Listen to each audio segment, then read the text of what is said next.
제자가 되라 26번째 시간이고요. 하나님의 명예 우리의 소망이라는 제목으로 말씀 나누도록 하겠습니다. 예수님이 가르치신 기도는 가장 먼저 이제 우리 지난주에 살폈죠. 우리의 기도를 받으신 하나님이 누구이신가를 가르쳤어요. 지난주 살폈죠. 세 가지. 아버지, 우리, 하늘에 계신. 그래서 하나님이 우리 아버지신데 무한한 하나님이시라는 거예요. 제가 저희 아들이 아팠을 때 벌에 쏘여가지고 어렸을 때 4살, 5살쯤 됐을 때 벌에 쏘였는데 얼굴이 얼마나 퉁퉁 부었는지 깜짝 놀랐어요. 놀래니까 거울에 비친 지 모습을 쳐다보면서 막 울어요. 그러면서 아빠 나 죽는 거야? 이러는 거예요. 그래서 아니야. 그리고 병원에 갔더니 병원에서 의사 선생님이 얼마나 겁을 주는지 유독하다는 거예요. 그래서 제가 그러면 빨리 저기 너리째를 넘어 큰 병원으로 가자 그랬더니 나가 있으래요. 그리고 이제 능계를 마치고 해독을 하는 과정을 보면서 그런 생각이 들더라고요. 제가 저희 아들을 엄청 사랑하고 아들의 필요를 아는데 아들에게 줄 수 있는 능력은 한계가 있다는 거죠. 우리 육신의 아버지가 아무리 자녀에게 잘해주고 또 사랑해도 한계가 있잖아요. 뭐 한계만 있습니까? 나이가 먹으면 힘이 빠지고 결국 자녀에게 위탁할 수밖에 없는 자리까지 가잖아요. 연로해서. 그것이 우리의 인생이지만 그러나 우리 하늘 아버지는 무한하신 분, 무한한 능력을 가지신 정말 전능하신 완전하신 하나님, 그 하나님이 우리 아버지시다. 우리가 지난주에 살폈죠.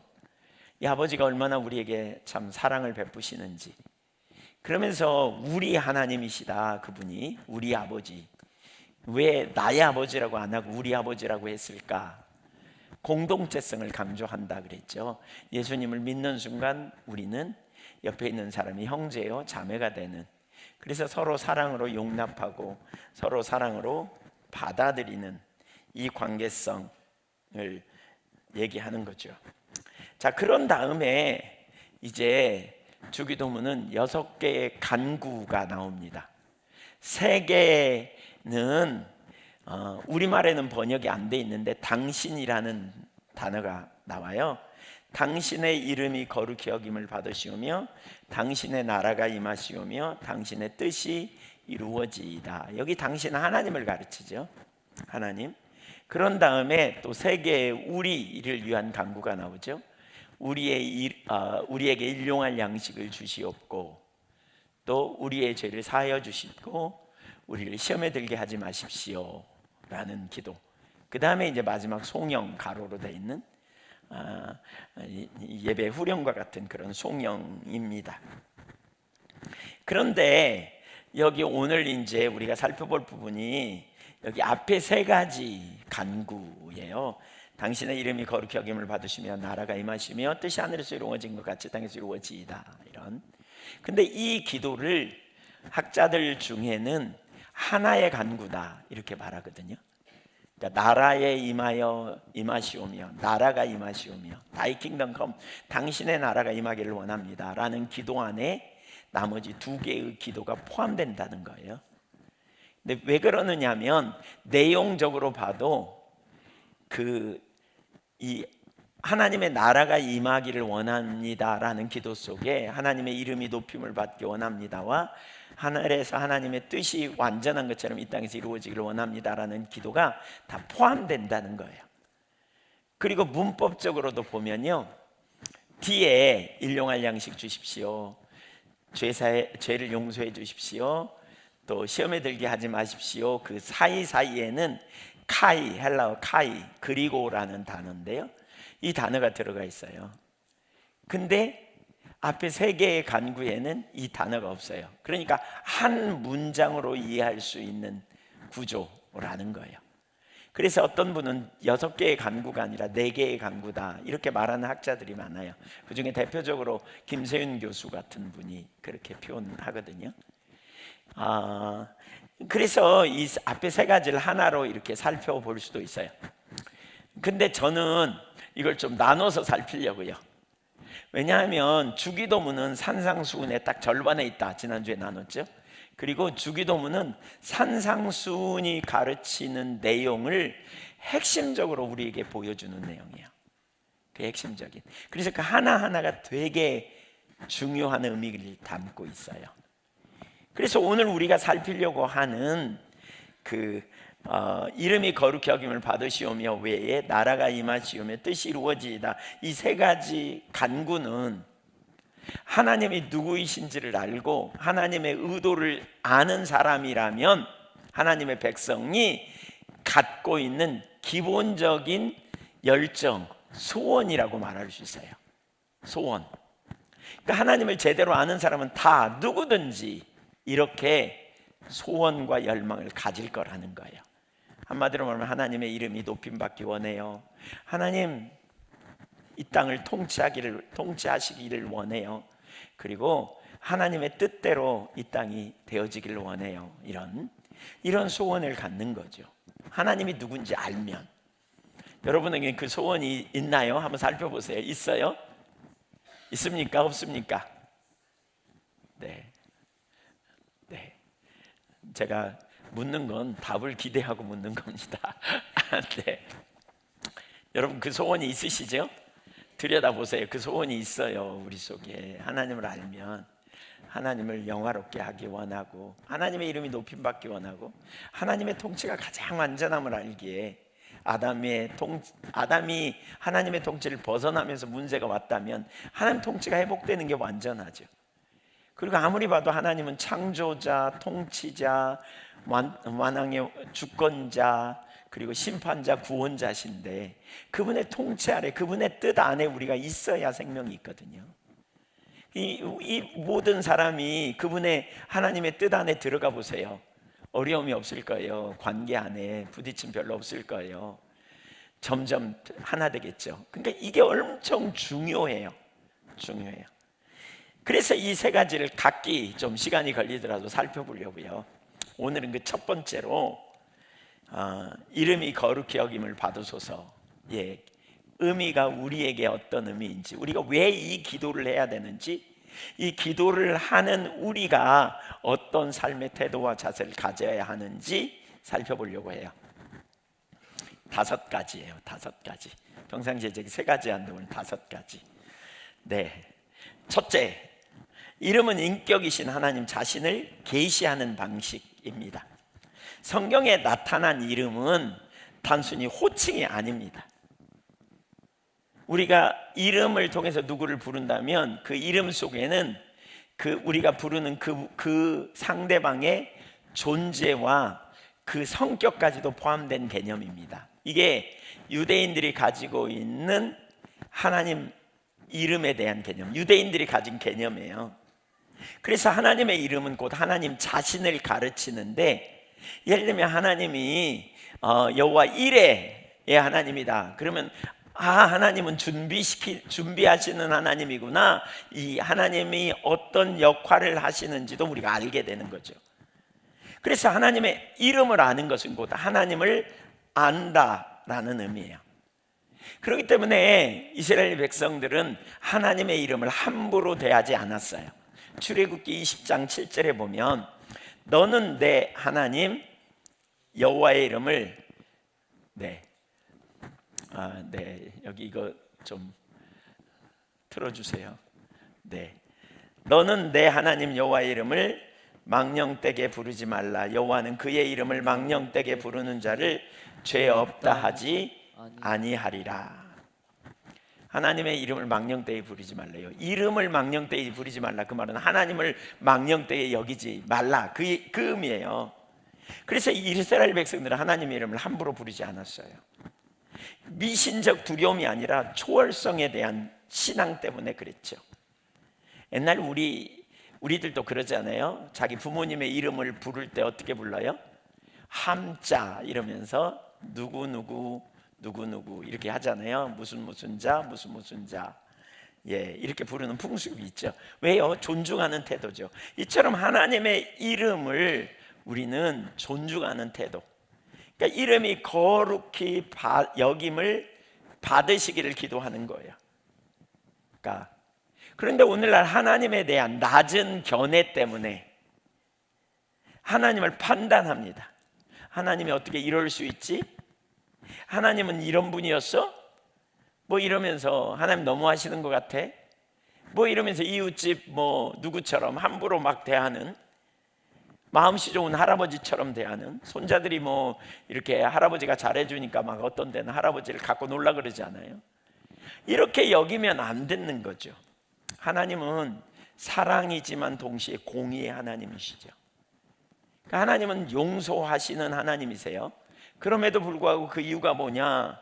주를 경외하게 하려 하십니다. 시편 130편 4절에 보면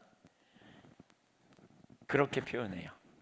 사요하심이 주께 있음은 주를 경외하게 하심이니이다 라고 표현해요. 용서해 주시는 것은 무시하라는 게 아니고요, 살아계신 하나님은 정죄하지 않으시지만 우리를 거룩함으로 교훈하시고 다루시는 분이십니다.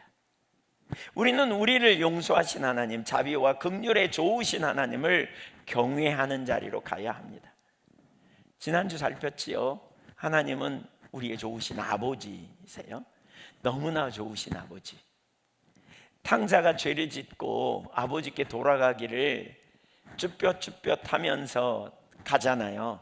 근데 아버지가 저를 먼저 보셨다 그랬죠. 그리고 두 다리를 사용해서 달려가서 그 아들의 목을 끌어안고 입을 맞추고 아들에게 정말 가장 좋은 살찐 그 짐승을 잡아서, 송아지를 잡아서 아들에게 먹이시는 분, 그분이 하늘 아버지시죠. 여기서 우리는 뭘 볼 수 있어요? 하나님과 친근한 사랑을 볼 수 있어요. 그런데 동시에 하나님은 누구냐면 초월자이세요. 초월자. 이것은 곧 하나님을 경외할 분으로 우리에게 가르치시는 거예요. 경외함이 없는 친근함, 이걸 경계하는 거죠. 가만히 생각해 보세요. 우리가 하나님을, 그렇게 크시고 놀라우신 하나님을 우리가 판단하고 우리가 하나님을 비난한다 그래서 하나님이 뭐 비난받을 만한 분이고, 우리의 판단으로 하나님이 낮아지시고 하나님이 그 위상이 축소되거나 뭐 그런 하나님인가요? 아니잖아요. 그렇죠? 예, 아니에요. 하나님 우리의 판단에 의해 좌우되는 분이 아니에요. 그러나 분명한 사실은 우리가 만약 하나님을 판단하는 자리에 있다면 우리 신앙은 크게 잘못된 거예요. 하나님의 이름은 하나님 자신이기 때문에 우리는 하나님의 이름을 높이고 예배하는 자로 서야 한다는 거죠. 하나님을 예배하는 자로 여러분 중심에 섬길 수 있기를 축복합니다. 두 번째, 하나님께서 거룩히 여김을 받으셔야 한다는 의미, 하나님의 이름이 거룩히 여김을 받으시오며 라는 말의 의미가 무엇이냐? 이걸 헬라어 원어를 직역하면 이런 얘기예요. 당신의 이름이 거룩히 되게 하소서. 그러니까 하나님 당신의 이름이 거룩히 되게 하소서. 그 의미를 좀 풀어 설명하면 사람들 가운데서 하나님이 거룩하신 분으로 인정되고, 그래서 사람들이 하나님을 존중히 여기고 하나님을 경외하게 하여 주십시오라는 말이에요. 그러니까 하나님은 본질적으로 원래 거룩하신 분이거든요. 뭐 구약에 이런 표현이 되게 많이 나오지만 두 구절만 보면 출애굽기 15장 11절 같이 읽어볼까요? 시작. 여호와여, 신중에 주와 같은 자가 누구이니이까? 주와 같이 거룩함으로 영광스러우며 찬송할 만한 위엄이 있으며 기이한 일을 행하는 자가 누구니이까? 또 이사야 6장 3절 시작. 서로 불러 이르되 거룩하다 거룩하다 거룩하다 만군의 여호와여, 그의 영광이 온 땅에 충만하도다 하더라. 네, 하나님이 누구냐? 거룩하신 분이에요. 온 땅에 그분의 영광이 충만한. 그러므로 우리가 하나님을 거룩하게 만들거나 덜 거룩하게 해드릴 수 있다는 생각은 잘못한 거예요. 우리에 의하여 우리가 뭔가 하나님을 거룩하게 하거나 덜 거룩하게 뺏을 수 있다, 이런 생각은 잘못된 거예요. 다만 우리는 하나님이 참으로 거룩하신 분임을 많은 사람들에게 알려지고 그들의 말과 행동 속에서 하나님을 존중하게 되는 일이 일어나게 해달라는 기도, 이 내용이 그런 기도예요. 예. 그러니까 그 주님의 이름이 높임을 받으시오며, 주님은 원래 거룩하신 분이니까 모든 사람이 주님이 진짜 거룩하신 분이구나 이걸 알므로 존중히 여기고 그리고 경외하는 삶을 살 수 있게 해달라고 하는 그 기도. 왜 이 기도가 필요할까요? 거룩하신 분이니까 그냥 알아서 하면 되지. 인간이 타락하면서 하나님이 누군지를 몰라요. 잊어버렸어요. 시편 14편 1절 읽어봅니다. 시작. 어리석은 자는 그의 마음에 이르기를 하나님이 없다 하는도다. 그들은 부패하고 그 행실이 가증하니 선을 행하는 자가 없도다. 네, 어리석은 자는 그의 마음에 이르기를 하나님이 없다 이렇게 말한다는 거죠. 그들은 부패하고 그 행실이 가증하다. 인간이 타락하면서 창조주신 하나님께 멀어져 버렸어요. 그래서 하나님 잊어버려요. 하나님 없이 그냥 자기 혼자 사는 인생인 줄 아는 거죠. 그래서 하나님이 안 계신 것처럼 사는데 문제는 뭐예요? 그 행동이 부패하고 행실이 가증해요. 하나님이 선의 본질이신데 하나님을 모르니까 선을 행하지 않는 거죠. 자기 마음에 좋은 대로, 생각에 좋은 대로. 오늘 포스트 모더니즘 사고가 그런 거죠. 심지어 하나님을 섬기는 사람들마저도 하나님의 거룩함을 알지 못하여 하나님을 멸시할 수 있습니다. 말라기 1장 6절 읽어보겠습니다. 내 이름을 멸시하는 제사장들아, 나 만군의 여호와가 너희에게 이르기를 아들은 그 아버지를, 종은 그 주인을 공경하나니 내가 아버지일진데 나를 공경함이 어디 있느냐? 내가 주인일진데 나를 두려워함이 어디 있느냐 하나, 너희는 이르기를 우리가 어떻게 주의 이름을 멸시하였나이까 하는도다. 멸시했다는 거잖아요. 누가요? 제사장들이요. 그 당시 제사장들이 주의 이름을 멸시했대요. 왜 멸시했을까요? 주의 이름을 멸시하는 게 뭔지도 몰라. 존중히 여기는 게 뭔지도 몰라. 왜? 그들이 주님을 몰랐거든요. 제사장임에도 불구하고 주님을 알지 못해요. 그래서 말라기 2장 7절에 보면 내 제사장은 지식이 있어야 하겠거늘, 다트, 하나님을 아는 지식이 있어야 되는데 몰랐어. 그러니까 지식이 있어서 백성들을 가르치고 돌봐야 되는데 모르니까 하나님을 멸시했는데 멸시하는지도 모르고 사는 거죠. 그러니까 여러분, 우리가 하나님을 있는 그대로 볼 수 있다면, 그리고 하나님을 인식할 수 있다면 우리는 하나님을 존중히 여기겠죠. 근데 하나님 모르니까 하나님의 영광이 가리워진 거죠. 거룩하심이 뭔지 모르니까. 그러니까 자기 생각이 옳은 대로 살아가는 거죠. 그래서 하나님을 알려달라는 거예요. 하나님께서 스스로 계시하셔서 참으로 거룩하신 하나님의 이름이 순수성을 상실해버린 인간들로 인하여, 그들의 천한 행동과 천한 태도로 인하여 경멸받지 않게 해달라는 간절한 기도를 하는 거예요. 정말 하나님이 얼마나 크시고 하나님이 얼마나 완전하신지, 세속적 악과 완전히 구별되고 절대 무음하신 지존자여 유일한 예배와 경외의 대상이 되시는 주님을 드러내달라는 거예요. 그래서 사람들로 하여금 주를 경외하도록 해달라는 이런 기도예요. 이사야 29장 23절 볼까요? 시작.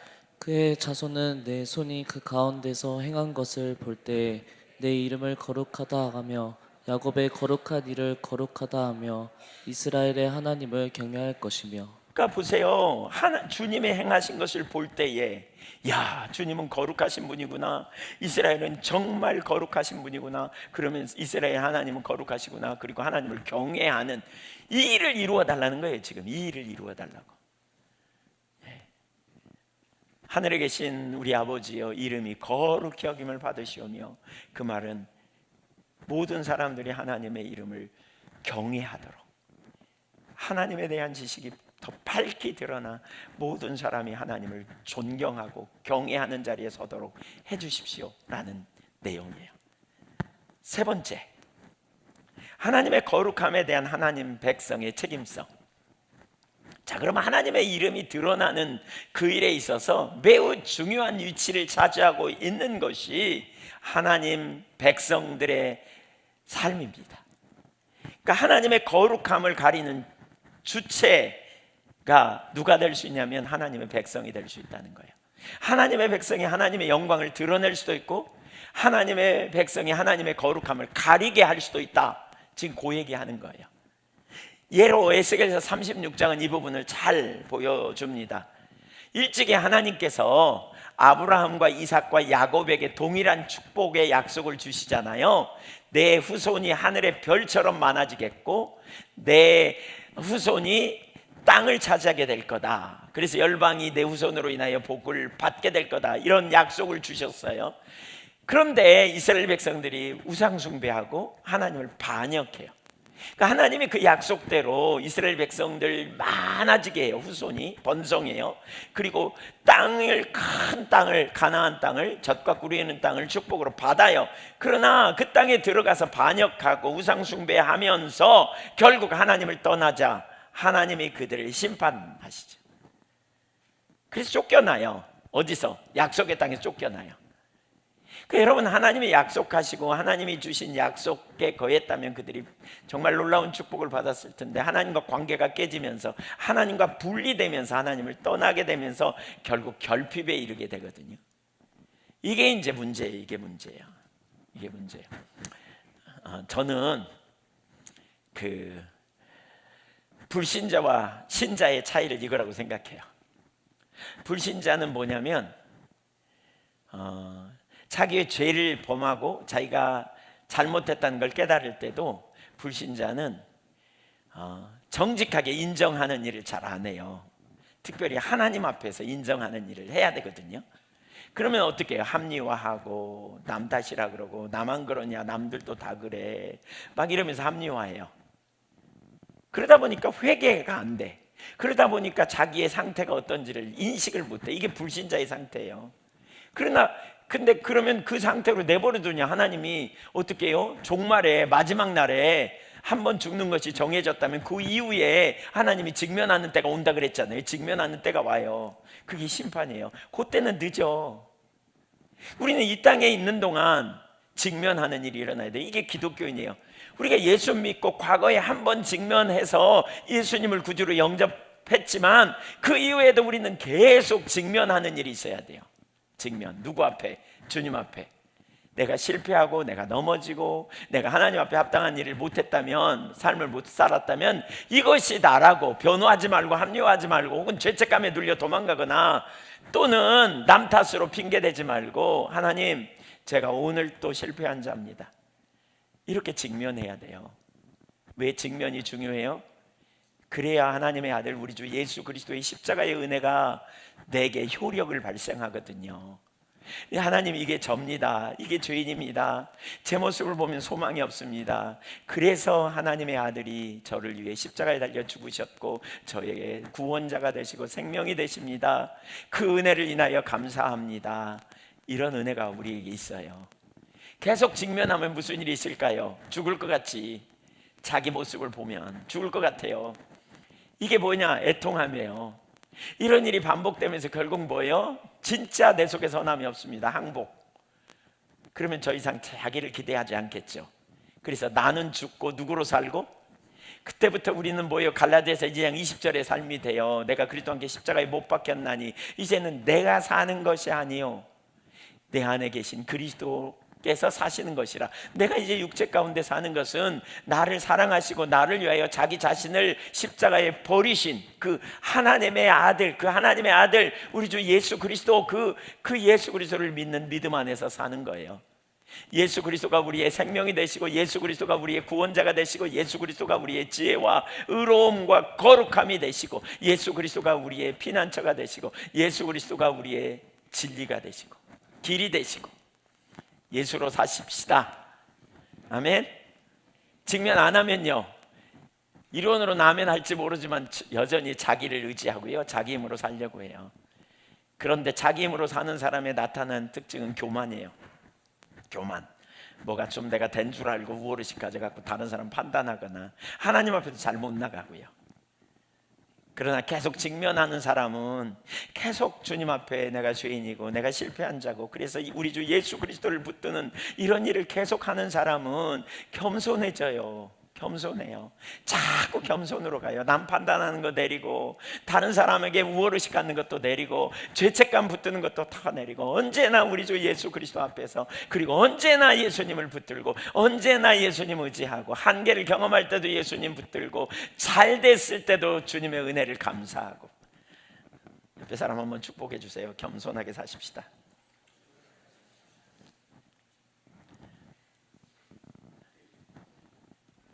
왜 예수 믿는 자가 하나님의 은혜로 살아야 되잖아요. 때를 따라 돕는 은혜를 주신다 그랬잖아요. 은혜를 따라 사는 삶의 비결이 직면이에요. 직면. 항상 직면하세요, 여러분.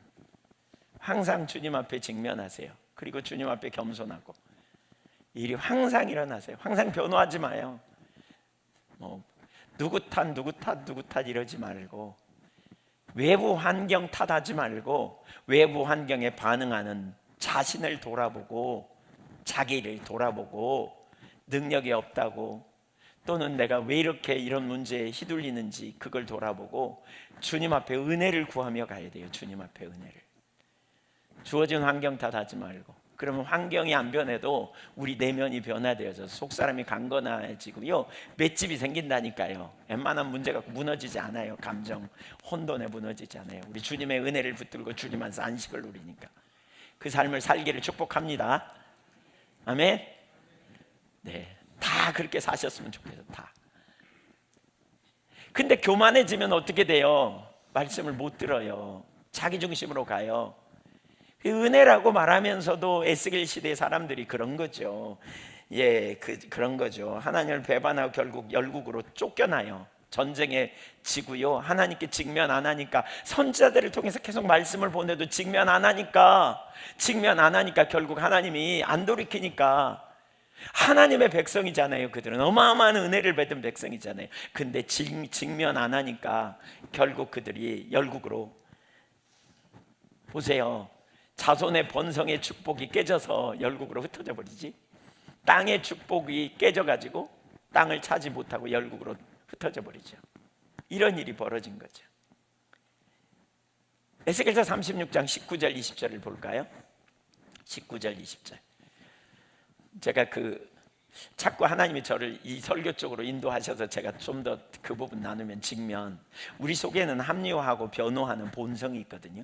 근데 그걸 걷어내고 정직하게 주님 앞에 직면해야 예수가 보여요. 복음이 보인다고요. 이거 안 하면 예수님이 안 보여요. 자기만 보이지, 자기의 의로움만. 그래서 예수님 못 만나요. 그래서 직면해야 예수님이 보여요. 직면해야 내 상태의 심각함이 보이고, 우리가 인류가 얼마나 처절하게 타락했는지가 보이고, 이게 보여져야 왜 하나님이 그 독생자를 이 땅에 아끼지 않고 내놓으셨는가가 보여요.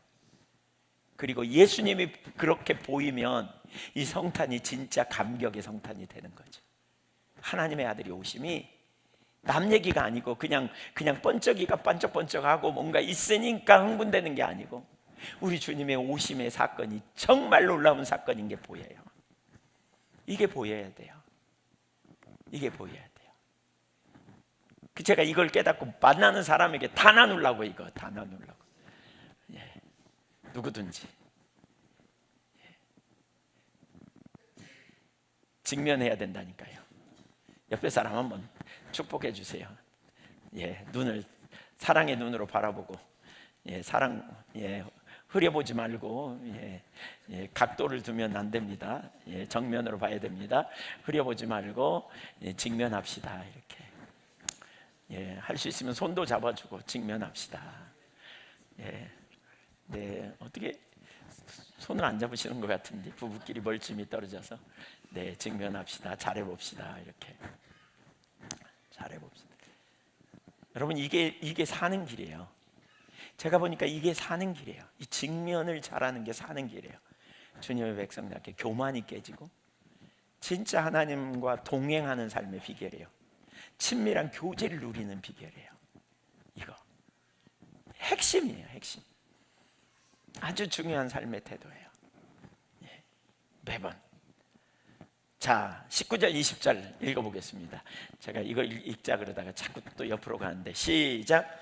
그들을 그 행위대로 심판하여 각국에 흩으며 여러 나라에 해쳤더니 그들이 이른바 그 여러 나라에서 내 거룩한 이름이 그들로 말미암아 더러워졌나니 곧 사람들이 그들을 가리켜 이르기를 이들은 여호와의 백성이라도 여호와의 땅에서 떠난 자라 하였음이라. 그 지방 사람들이, 그러니까 이스라엘 백성들이 포로로 잡혀가서 열국에 흩어졌다니까요. 근데 그 흩어진 지역에 어느 지역에 포로로 잡혀가기도 하고 막 도망가서 숨기도 하고 그랬더니 그 나라 사람들이 말했다는 거예요. 이들은 여호와의 백성이라도 여호와의 땅에서 떠난 자라. 제가 훨씬 쉬운 번역, 현대어 번역을 보니까 의역해서 이렇게 해놨어요. 어디에서나 그들을 만나는 사람들이, 저 사람들이 여호와의 백성이라지만 저들이 나라를 빼앗길 때에도 여호와는 막아주지 못했다고 흉을 보게 만들었다.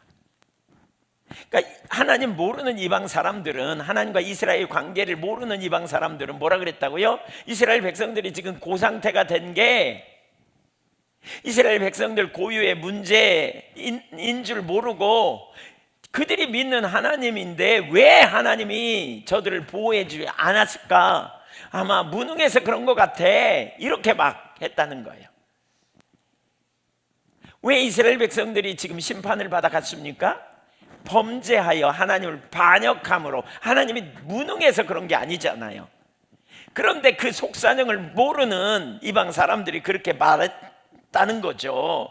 무능한 하나님이야, 이런 의미로 말했다는 거예요. 그래서 그걸 두고 하나님 뭐라 그러냐면 내 이름이 너희로 인하여 더럽혀졌다, 이렇게 말하시는 거예요. 문제는 하나님께가 아니라 이스라엘 백성들의 문제였는데, 그러나 열국 백성들은 이걸 본 게 아니죠. 그러니까 사실 여기서 우리가 깨달을 되게 중요한 하나가 있어요. 사람들은 하나님, 이스라엘 백성들이 믿는 하나님을 보는 것이 아니라 이스라엘 백성들의 현재 상태를 본 거죠. 그리고 그들이 포로로 잡혀가 어려움을 당하는 걸 보면서 그들이 믿는 하나님이 무능하다고 취급했다는 거예요. 그 결과 거룩한 이름이 무능한, 더럽혀졌다. 이걸 보면 뭐 알 수 있느냐? 하나님 백성들의 현재 상태가 하나님의 영광과 연관되어 있다는 것을 우리에게 보여주고 있어요. 이걸 보여주고 있어요. 그러니까 하나님의 백성들의 현재 상태가 억압이 가득하고 문제가 가득하고, 그런 이유가 뭐냐면 그들이 하나님을 떠남으로 말미암아 나타난 문제였다면, 심판의 결과였는데, 그 결과 그들의 상태는 억압이 가득하고 문제투성이인데, 그 원인은 이스라엘 백성들의 잘못 때문이었는데 이방인들이 볼 때는 하나님이 무능하기 때문이라고. 이건 뭐예요? 이스라엘 민족과 하나님의 영광은 불가분의 관계에 있다는 걸 보여주는 거죠. 로마서 2장 24절에 보면 바울 사도는 이 에스겔서를 요약해서 이렇게 표현합니다. 기록된 바와 같이 하나님의 이름이 너희로 인하여 이방인 중에서 모독을 받는도다.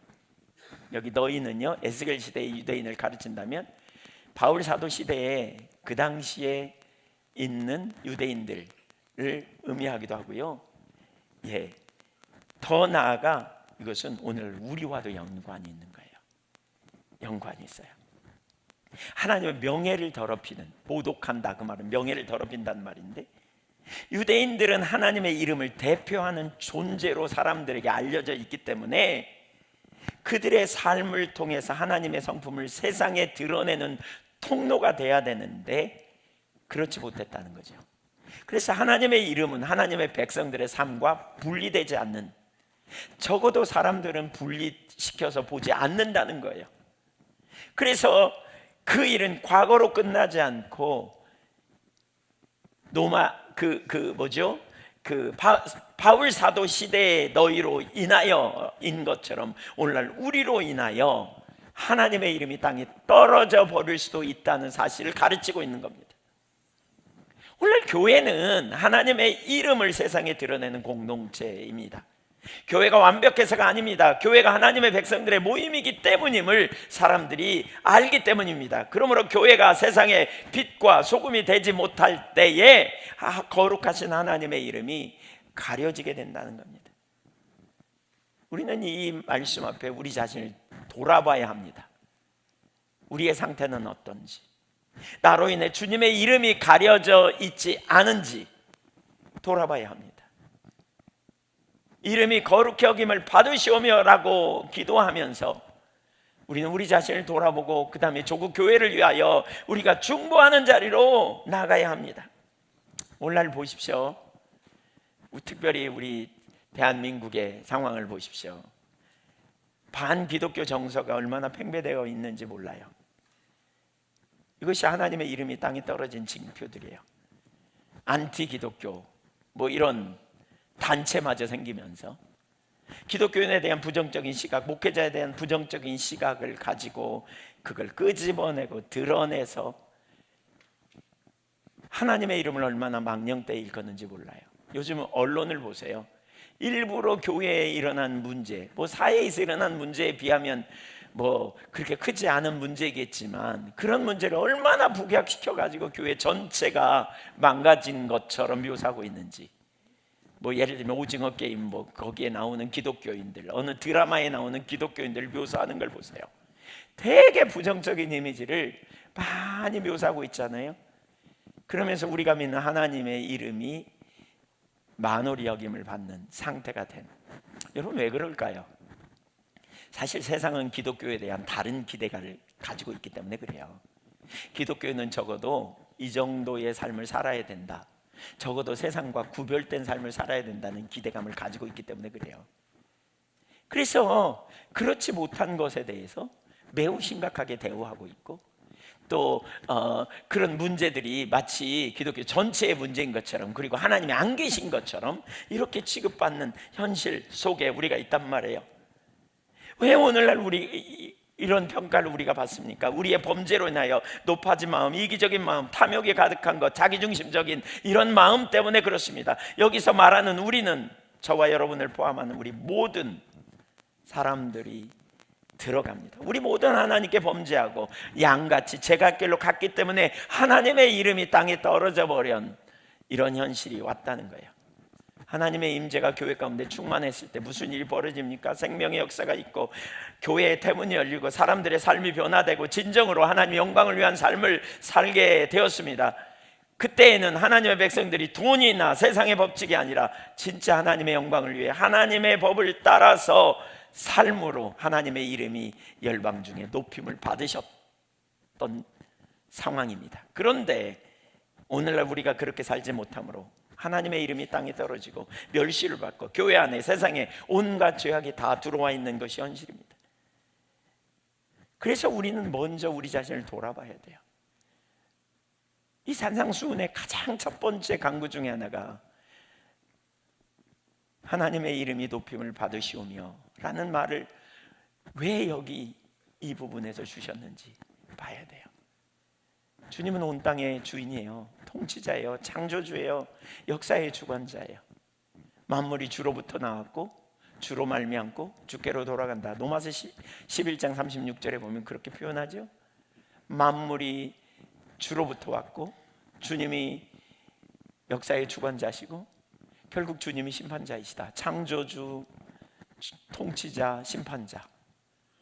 그렇기 때문에 우리는 어떻게 살아야 하는지 그분의 이름이 드러나야 한다는 거죠. 에스겔서가 바로 이런 현상을 이야기하고 있는 거예요. 근데 하나님의 백성마저도 하나님을 잊어버리고 하나님과의 온전한 관계 가운데 서 있지 못하여서 길을 잃어버리고 하나님의 통치를 벗어나고 세상적이고 정욕적이고 육신적인 삶을 쫓아가 결국 하나님의 이름이 만홀히 여김을 받게 되는 통로로 서게 된, 이것이 오늘날 우리의 현실이라면 우리가 이러한 우리의 처지를 인식하여 예언자적으로 우리 자신이 돌이킬 뿐만 아니라 우리가 이 땅을 위해 중보하는 일을 해야 한다는 거죠. 중보하는 일. 그러한 마음으로 우리 한번 그렇게 기도해 보실까요? 이름이 시작. 이름이 거룩히 여김을 받으시오며. 이 기도가 필요한 거예요. 주님이 주님의 이름을 높이셔서 거룩히 여김을 받는 일이 회복되기를 우리가 간절히 소망합니다. 이 기도해야 된다는 거예요. 이 기도. 에스겔서가 바로 이 부분을 이야기하면서, 그러지 하나님께서 뭘 하십니까? 이제 그 백성을 그냥 두지 않으세요. 그 일을 이루세요. 하나님의 이름이 높임을 받는 그 일을 이루시는 장면이 그 뒤에 나와요. 그래서 네 번째, 행동하시는 하나님입니다. 하나님은 당신의 이름을 아끼십니다. 그래서 당신의 이름을 아끼시는 하나님께서 당신의 백성들을 구원하십니다. 새 창조의 역사를 이루십니다. 그래서 당신의 이름을 아끼시기 때문에 하나님이 당신의 백성들을 구원하시고 새 창조의 역사를 이루시는 그 동기가 뭐냐면, 이렇게 행동하시는 동기가 뭐냐면, 하나님이 당신의 이름을 아끼셨기 때문에 그렇게 하신다는 거예요. 이걸 뭐라 그러냐? 하나님의 질투라고 말합니다. 하나님의 질투 가운데 행동하십니다.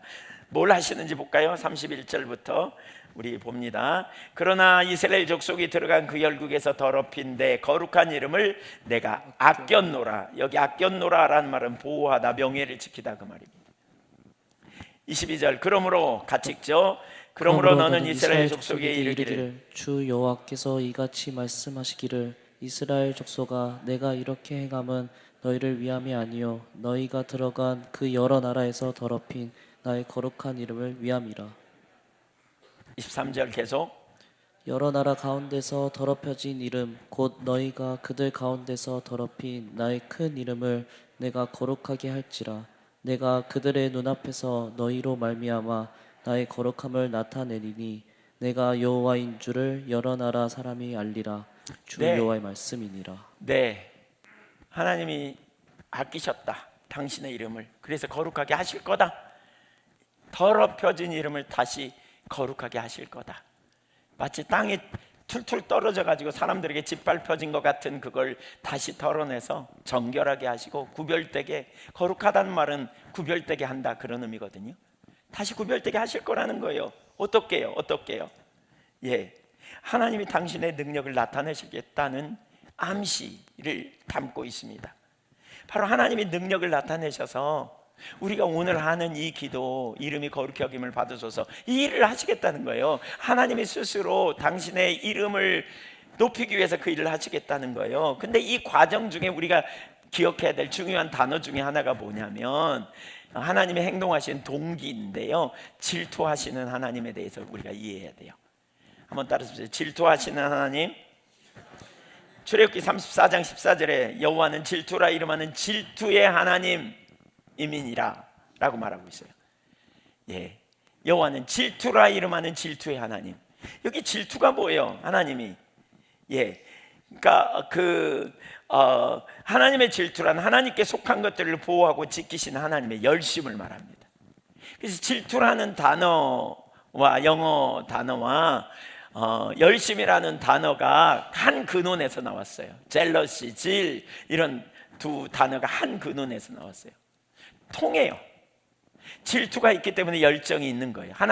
이것은 하나님의 사랑에서 나온 단어예요. 사랑하기 때문에 질투했고, 질투하기 때문에 그 질투에서 나온 열정을 가지고 행동하시는 그 행동을 하나님이 하시는 거예요. 당신의 이름을 높이기 위한 열정을 가지고 하는 행동, 그 행동이 무슨 일이에요? 이스라엘 백성들과 하나님의 명예와 관련이 있기 때문에, 하나님의 명예가 떨어진 이유는 이스라엘 백성들이 포로로 잡혀간 것 때문이라면, 하나님이 이제 이름을 높이기 위해서 이스라엘 백성들을 다시 회복시키시겠다, 이게 하나님의 행하는 행동의 중심에 있는 일이에요. 24절부터 28절까지 읽어보겠습니다. 24절부터 28절까지 한번 같이 읽겠습니다. 시작. 내가 너희를 여러 나라 가운데서 인도하여 내고 여러 민족 가운데서 모아 데리고 고국 땅에 들어가서 물 너에게 뿌려서 너희로 정결하게 하되 곧 너희 모든 더러운 것에서와 모든 우상 숭배에서 너희를 정결하게 할 것이며, 또 새 영을 너희 속에 두고 새 마음을 너희에게 주되 너희 육신에서 굳은 마음을 제거하고 부드러운 마음을 줄 것이며 또 내 영을 너희 속에 두어 너희로 내 율례를 행하게 하리니 너희가 내 규례를 지켜 행할지라. 내가 너희 조상들에게 준 땅에서 너희가 거주하면서 내 백성이 되고 나는 너희 하나님이 되리라. 여기 하나님의 행동이 나옵니다. 5가지가 나오거든요. 첫째는 여러 나라 가운데서 인도하여 고국 땅에 데리고 가겠다. 다시 회복시켜 주겠다는 거예요. 구원해 내시겠다는 거예요. 포로에서. 왜요? 하나님의 이름을 거룩히 하시려고요. 그들이 잘해서요? 아니에요. 전혀 아니에요. 만약에 우리가 잘했기 때문에 주님이 우리를 구원하신다, 그렇다면 절망이에요. 우리의 행동이 하나님을 기쁘시게 할 만한 행동이 없어요. 은혜로 일을 하시겠다는 거예요. 두 번째, 정결하게 하시겠다는 거죠. 모든 우상 숭배의 죄로부터 깨끗하게 하시겠다는 거예요. 세 번째, 굳은 마음을 제거해가지고요, 새 영, 새 마음을 주신대요. 부드러운 마음을 주신대요. 네 번째, 성령을 주셔서 말씀대로 살 수 있도록 하시겠다는 거예요. 성령을 부어주셔서 하나님 말씀대로. 다섯 번째, 그래서 하나님이 세우신 언약, 나는 너희 하나님이 되고 너희는 내 백성이 되리라는 그 언약을 성취시키겠다는 거예요. 자, 여기 보세요. 여기 보세요. 이건 누가 하시겠다는 거예요? 하나님이요. 우리가 잘해서요? 이스라엘이 잘해서요? 전혀 상관없어요. 여기서 우리가 봐야 될 아주 중요한 신학적인 중요한 한 가지를 우리가 기억해야 돼요. 우리는 대개 구원을 자기 중심에서 생각합니다. 하나님이 나를 구원하셨어. 이제 나는 구원받았어. 이제 난 천국에 갈 거야. 이렇게 자기 중심에서만 이해하면 구원받은 이후의 삶을 소비합니다. 그러나 여기에 뭐라 그랬어요? 우리 편에서만 생각하면 안 돼요. 여기서 하나님은 너희를 위함이 아니요 나의 거룩한 이름을 위함이라고 하십니다. 이스라엘의 구원은 전적으로 하나님의 영광을 위한 것이었다, 이렇게 표현하고 있습니다. 구원받고 우리가 소비적인 삶이 아니라 구원받은 이후에도 우리는 계속해서 하나님의 이름이 드러나기를 위하여, 높임 받기를 위하여 우리의 삶을 통해 열매 맺는 삶으로 나오도록 초청하는 거예요. 자기 중심에서 우리가 자꾸 생각하니까 나를 위해 주님이 나 구원해 놨어, 그러니까 자기 안일함에 빠지기가 되게 쉬워요. 올바른 시각을 갖는 게 필요해요. 주님이 우리를 위하시지만 한편으로는, 그러나 다른 한편으로 하나님은 우리의 구원을 이루심은 당신의 이름이 높임을 받으시기 위한 것임을 저와 여러분이 더 선명히 깨닫기를 소망합니다. 하나님의 이름이 거룩히 먹임을 받는 것이 우리의 구원과 관련이 있다. 우리의 성화와 관련이 있다. 너무나 놀라운 약속이 있잖아요. 새 마음과 새 영을 주겠다는 거예요. 왜 줘요? 왜 줘요? 왜 줘요? 왜 줘요? 당신의 영광과 관련되어 있기 때문에. 여러분, 이게 우리의 큰 소망이에요. 당신의 백성들이 변화되어지는 것이 곧 하나님의 명예와 관련이 있기 때문에. 성화는 우리의 노력으로 우리가 어떻게든지 우리 자신을 바꾸는 게 아니고요, 하나님의 은혜로, 이러한 하나님의 질투로 우리에게 새 마음과 새 영을 주고 성령을 부으셔서 말씀대로 살 수 있도록 이끄시는 은혜 때문에 그러는 거예요. 하나님이 우리의 하나님이 되고 우리는 그의 자녀가 되게 하시려는 하나님의 그 의도 때문에, 그 은혜, 의도 때문에 언약을 맺고 우리와 함께 동행하시려는 그 의도 때문에 우리 자신이 소망을 가질 수 있는 이유인 거죠. 우리가 하나님을 양같이 떠나 범죄하고 실패하고 떠났지만, 그러나 주님은 당신의 은혜로 당신의 백성으로 일컬음을 받는다는 이유 때문에 주님은 실패할 때조차 다시 일으키시는 놀라운 하나님이심을 우리에게 소개하고 있는 거예요. 얼마나 신납니까? 얼마나 놀랍습니까? 예. 이 약속은 궁극적으로 이제 예수 그리스도 안에서 완성되었습니다. 당신의 이름을 아끼시는 하나님은 단순히 하늘에서 명령을 내리는 것으로만 행동하지 않았어요. 하나님이 친히 육신을 입고 이 땅에 오신 사건, 그게 바로 오늘 성탄이에요. 그게 바로 성탄이에요. 인간이 하나님의 이름을 대표하지 못했어요. 원래 인간이 하나님을 대표했죠, 에덴 동산에서. 그러나 반역하고 대표하지 못했어요. 인간이 반역했어요. 온갖 죄 가운데 있어요. 억압 가운데 있어요. 고통 가운데 있어요. 인간에게 소망이 없어졌어요. 그래서 하나님의 아들이 인간의 죄를 담당하기 위해 더 이상 인간에게 맡기지 아니하시고 친히 당신의 이름을 짊어지고 이 땅에 오신 거예요. 육신을 입고 오셔서 하나님의 이름을 더럽힌 인간들의 모든 죄를 담당하심으로 고난을 받으시고 우리를 하나님의 자녀가 될 수 있는 길을 열어주신 거죠. 이 과정에서 십자가야말로 하나님의 이름이 거룩게 된 핵심적인 사건입니다. 즉 인간의 눈으로 볼 때 가장 저주와 그리고 수치의 상징인 십자가, 거기에는 하나님의 공의와 사랑이 계시되어 있거든요. 하나님의 아들이 십자가에 왜 달려 죽으셨어요?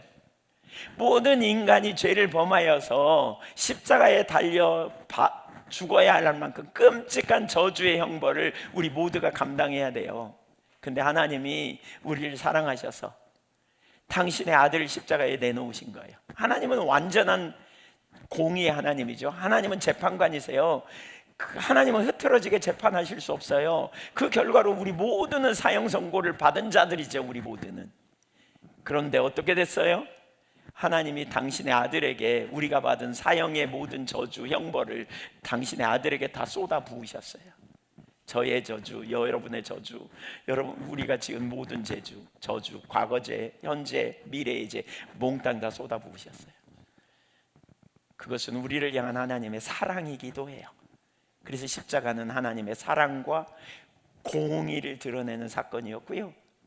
누구든지 이제 예수 그리스도 안에서 하나님께 직면하여 자기가 죄인이라는 사실을 인정하고 그리고 하나님의 아들 우리 주 예수 그리스도만이 우리의 영원한 구원자이심을 받아들일 때에 우리는 하나님의 자녀가 되는 놀라운 권세를 경험하게 되는 거죠.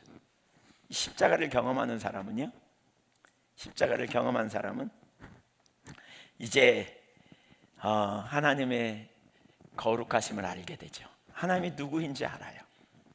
십자가를 온전히 체험한 사람은 하나님의 이름의 거룩하심이 십자가에 분명히 드러났다는 사실을 인식해요. 십자가에는 하나님의 사랑, 공의, 전능하심, 신실하심이 온전히 드러나 있는 사건이죠. 그래서 하나님이 얼마나 거룩하시고 가장 완전하신 분임을 알게 되는 놀라운 일이 일어난 거죠. 이것이 2000년 전에 예수님이 이 땅에 오신 목적이기도 하고 이유이기도 해요. 이 일의 근원이 뭐라고요? 하나님의 질투라고요. 사랑하는 여러분, 그 질투로 인하여 저와 여러분이 오늘도 새롭게 되고 그 질투로 인하여 하나님이 저와 여러분을 오늘도 붙들고 계시고 그 질투로 인하여 오늘도 끊임없이 은혜를 부어주시는 놀라운 일이 일어나고 있음을 인하여 감사하십시다. 자신의 이름을 가볍게 여기지 않으시는, 질투하시는, 그런데 우리와 그분의 명예가 달려있는 불가분의 관계에 있는, 그래서 구원받은 우리가 정말 이 질투를 온전히 이해하고 이 질투로 인하여서 우리가 다른 사람들에게 복음을 전해야 될 이유이기도 해요. 왜냐하면 모든 사람들이 이 은혜를 알고 모든 사람들이 하나님을 알고 그분의 거룩하심 이름을 높이고 송축하는 자리로 설 수 있다면 얼마나 놀라울까. 이것이 하나님 백성들의 소원이 되는 것이지요. 저와 여러분을 통해서 주님의 이름이 더 높여지기를 간절히 소망합니다. 마지막 5번째, 그렇다면 우리는 어떻게 해야 하는가? 주님이 가르쳐 주신 것처럼 기도해야 합니다. 이름이 거룩히 여김을 받으시옵소서. 이 기도는 신적 수동태라 이런 표현을 해요. 그러니까 3인칭 수동태거든요. 그 말은 하나님이 이 일을 이루어 주시옵소서, 우리에게 오늘날 세상에 나타내 주시옵소서라는 표현이에요. 하나님께서 그렇게 해주시도록, 다시 말하면 하나님께서 그렇게 당신의 거룩함을 나타내 주시도록 간절히 기도하는, 간구하는 기도예요. 그러니까 하나님이 그렇게 해주셔야 돼요. 하나님이 더 큰 은혜와 하나님이 더 큰 임재와 하나님이 더 큰 깨달음과 더 큰 역사들을 우리의 삶 속에 더 나타내 주시기를 사모하십시다. 근데 여기서 끝이 아니에요. 그럼에도 불구하고 우리가 할 일이 있어요. 뭐냐면 우리가 주님의 이름을 높이는 일을 해야 돼요. 왜냐하면 하나님의 이름이 거룩하시기 여김을 받는 가장 첫 번째 자리가 누구냐면 바로 하나님을 믿는 우리의 삶이기 때문에 그래요. 우리의 삶을 통해 주님이 드러나기를 원하신단 말이에요. 말로는 하나님의 이름을 부르면서 삶으로는 그 이름을 가리우고 있지 않은지 돌아봐야 돼요. 사실 오늘 이 기도는 우리에게 질문해요. 너의 말과 행동 속에서 하나님의 이름이 존귀하게 드러나고 있느냐? 라고 물어요. 너의 선택과 가치관 속에서 하나님의 거룩하심을 나타내고 있느냐? 라고 묻는 거예요. 이 기도가. 우리는 그냥 주문처럼 하지만 사실 이 기도를 통해서 주님이 우리에게 이렇게 물으시는 거예요. 시편 96편 7절에 보면 만국의 족속들아 영광과 권능을 여호와께 돌릴지어다. 여호와께 돌릴지어다. 8절 같이 읽어볼까요? 시작. 여호와의 이름에 합당한 영광을 그에게 돌릴지어다. 예물을 들고 그의 궁정에 들어갈지어다. 합당한 영광을 돌려라. 우리가 어떻게 하나님의 영광을, 합당한 거룩하심의 영광을 드러낼 수 있습니까? 우리가 거룩함을 선택하는 거예요. 이 땅에서 내가 거룩하니 너희도 거룩하라 그랬잖아요. 레위기 19장에 보면 그 거룩함, 레위기 19장에서는 그 거룩함이 이웃사랑으로 나타나거든요. 거기 전체를 보면 부모를 공경하고부터 시작해가지고 이웃사랑으로 나타나요. 거룩함을 선택해요. 우리가 물론 우리가 거룩함을 선택할 때 그 거룩함을 이루시는 분은 성령님입니다. 우리가 이루는 게 아니고. 그러니까 이 말은 이런 얘기입니다. 우리가 진리로 이끄시는 성령의 인도하심에 매번 순종하며 선택할 때 하나님의 거룩함을 드러낼 수 있습니다. 베드로전서 1장 15절 읽어볼까요? 시작. 오직 너희를 부르신 거룩한 이처럼 너희도 모든 행실에 거룩한 자가 되라. 네, 실제로 거룩한 삶을 살라는 거예요. 산상수훈은 실제 삶을 얘기해요. 우리에게 실제 행동을 가르쳐요. 구체적으로 행동을 가르쳐요. 오른밤을 치거든 왼밤을 돌려대라, 뭐 이런 구체적이잖아요. 겉옷을 달라면 속옷까지 줘라. 구체적이죠. 구별된 실제적인 모습, 이게 제자의 삶이고 산상수훈의 중심의 삶이에요. 이게 예를 들면 정직하면 손해나. 근데 그럴 때도 우리가 정직을 선택하는 거죠. 예를 들면 그렇죠.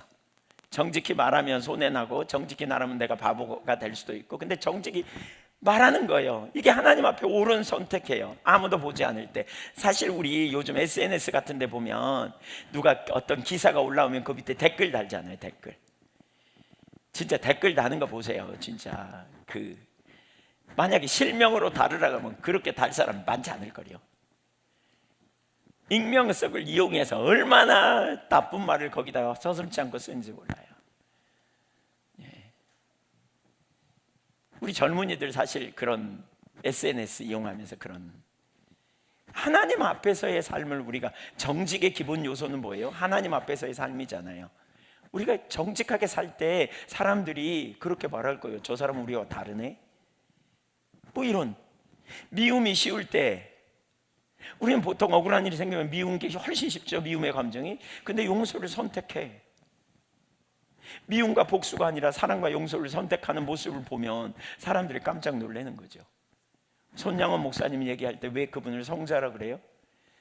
자기 아들을 죽인 공산당 사형 선고를 받은 사람을 양아들 삼았잖아요. 용서할 뿐만 아니라 자기의 양아들 삼아가지고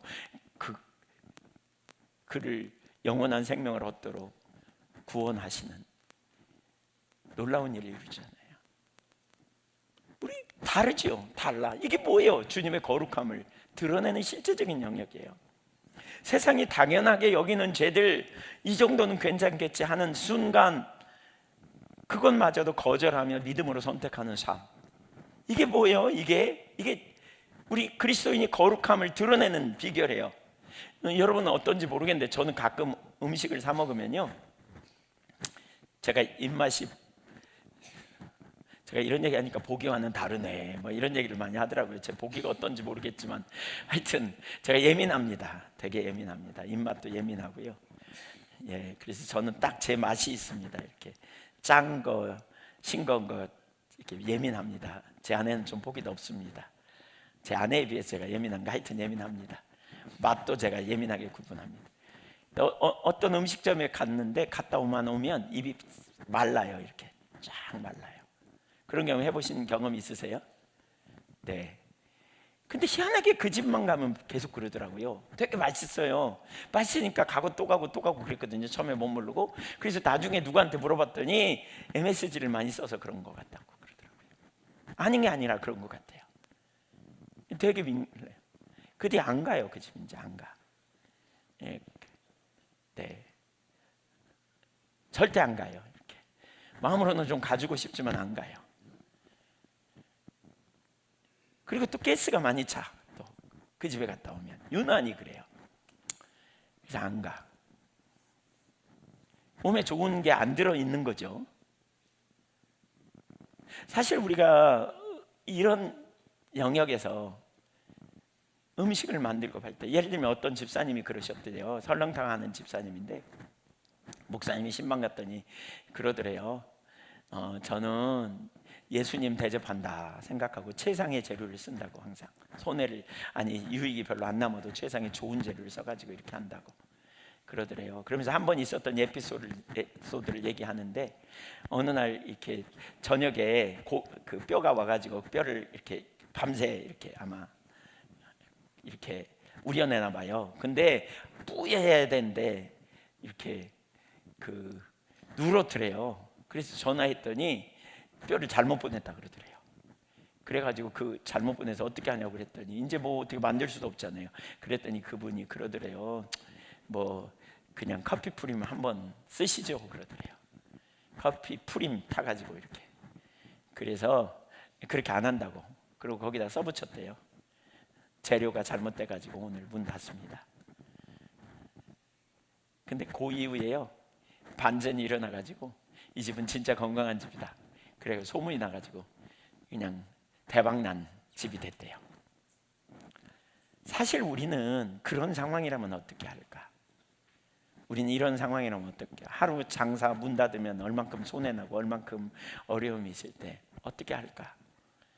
어떻게 할까? 아마 여러분은 다 그 집사님처럼 하실 거라고 믿습니다. 네, 네. 그런데 세상은 그렇게 안 보죠. 어떻게 그렇게 하냐? 뭐 그럴 때 꼭 뭐 그렇게 한번 써서 하면 되지. 평상시 안 그러는데 뭐 우리 이럴 수 있잖아요. 근데 우리가 그렇게 하면 어떻게 합니까? 저 사람은 왜 우리와 다르지? 라고 묻는 거죠. 그 질문이 곧 하나님의 거룩함이 드러나는 순간이라는 거죠. 우리가 이 땅에서 어떻게 살아야 하는지. 초대교회는 달랐죠. 초대교회는 이렇게 달랐어요. 그들은 정직했고 믿을만했고 신뢰가 갔고 아무리 어려워도 정직하게 약속을 지켜서 상대방으로부터 신뢰를 받았고, 그래서 그리스도인, 그러면 믿을만한 사람, 이렇게 대명사처럼 여겨지는 안디옥 교회의 그리스도인이라고 처음으로 불려졌는데, 그들이 왜 그리스도인이라고 불렀을까요? 다만 그리스도의 이름으로 교회에 모이는 것으로만 그렇게 불려졌을까요? 절대 그렇지 않았을 거예요.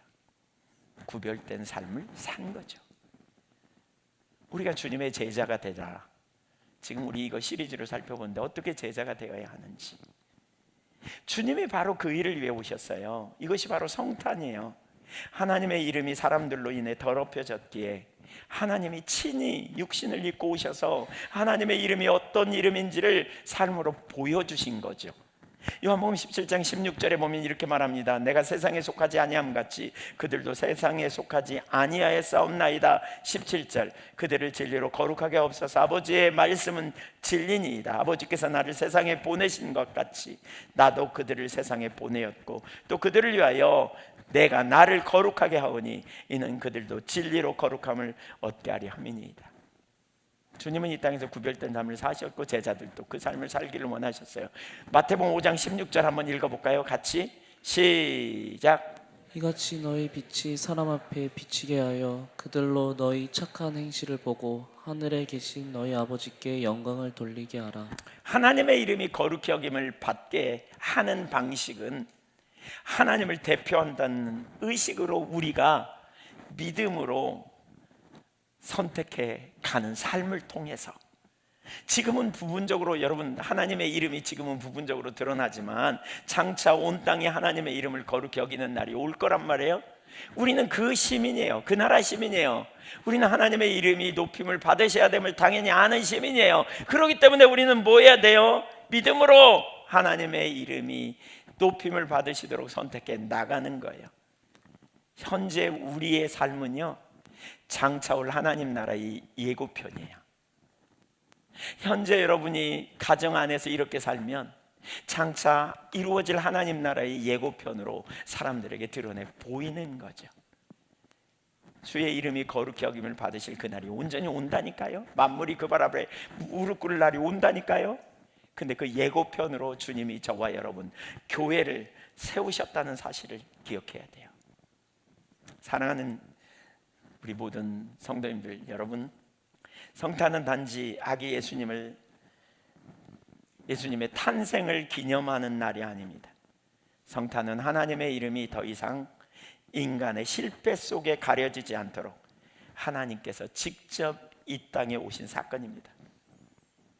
우리는 하나님의 이름을 거룩히 여기지 못했지만 하나님은 당신의 이름을 위해 독생자를 보내셨고, 예수 그리스도의 삶을 통해 세상은 하나님의 거룩하심이 무엇인지를 보게 되었고, 십자가를 통해 하나님의 사랑과 공의가 동시에 드러났습니다. 오늘 성탄 시즌에 우리가 드려야 될 예배는 이것입니다. 따라서 한번 하십시오. 주님, 우리 삶을 통해 주의 이름이 가려지지 않게 하소서. 주의 이름이 존귀하게 드러나게 하소서.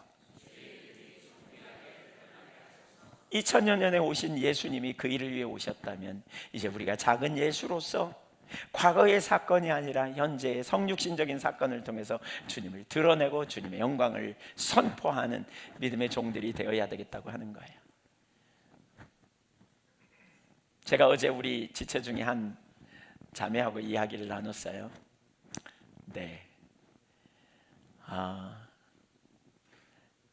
그 어려운 과정을 많이 거쳤어요. 청년 시절에. 그리고 정말 고민도 씨름도 많이 했던 것 같아요. 그러나 그리스도 안에서 아름답고 잘 빚어지고 잘 세워졌어요. 그리고 이제 학교 교사가 돼서 아이들을 돌보는데 정말 삶의 열매들이 잘 나타나고 있는 것 같아서 제가 얘기를 나눈 다음에 목양실에 가서 가만히 앉아 생각하니까 진짜 놀라운 하나님의 은혜라는 생각이 들었어요. 2000년 전 예수님이 오셔서 소외되고 가난한 자와 눌린 자를 자유케 하셨다면, 그 예수님을 만난 한 사람이 말씀이 육신이 되는 작은 예수로 섬김을 통해서 그 어떤 그 가르치는 아이들에게 얼마나 큰 영향을 미치고 있는지 진짜 생각하니까 정말 너무 놀라운 감동이 되어지더라고요. 초등학교 3학년 아이가 마스크를 쓰고 이렇게 사람 눈도 안 쳐다보고 이렇게 움츠려들었던 그런 아이인데, 귀가 잘 안 들려서 가까이 다가가서 얘기도 들어주고 말도 하고 관심을 갖다 보니까 그 아이가 너무나 놀랍게 변해서 지금은 전교 회장의 후보가 됐다는 거예요. 너무나 담대해지고 너무나 자기 확신을 가지고 서는, 회복이 일어나는, 치유가 일어나는 너무나 놀라운 일이 일어나는 거죠. 주님은 우리를 통해서 성육신하는 역사가 오늘날 현재적으로 우리에게 계속 일어나기를 원하신다고 믿습니다. 그것이 바로 주님의 이름이 높임을 받는 일입니다. 사랑하는 여러분, 주님의 영광이 우리 손에 달려 있습니다. 주님의 영광이 저와 여러분을 통해 이루어지기를 주님이 원하신다고 믿습니다. 이 성탄 시즌에 우리 하나님 영광의 거룩한 도구가 되고 하나님의 이름이 높임받는 그 일에 우리 모두가 귀하게 쓰임받는 믿음의 종들이 되기를 간절히 소망합니다. 여러분, 주님이 높임받기 원하시는 거 다 아시죠? 여러분, 그런 소망을 가지시죠? 예, 그 일이 일어날 수 있습니다. 우리를 통해서 같이 기도하겠습니다.